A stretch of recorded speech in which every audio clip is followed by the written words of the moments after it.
To fix the problem where 120Hz display refresh rate doesn't work in Honor 600 Pro, first of all, let's open settings on our device.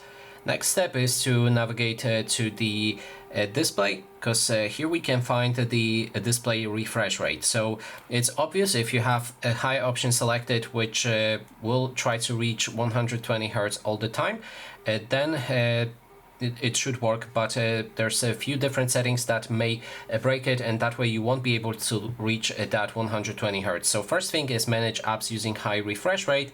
Here you'll be able to enable or disable apps that will basically go for 60 FPS. So if you enable this, then this app, the calculator, will only work in 60 Hz. So make sure that the app that you're trying to reach 120Hz for is disabled right here.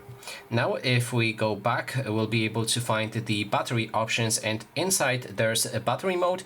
If you're running on power saving mode sometimes, then this problem you may encounter it, that your battery, your screen refresh rate will lower to 60 Hz. So to fix that, go to power saving mode settings and disable this option right here, reduce refresh rate, and that way the problem will be fixed.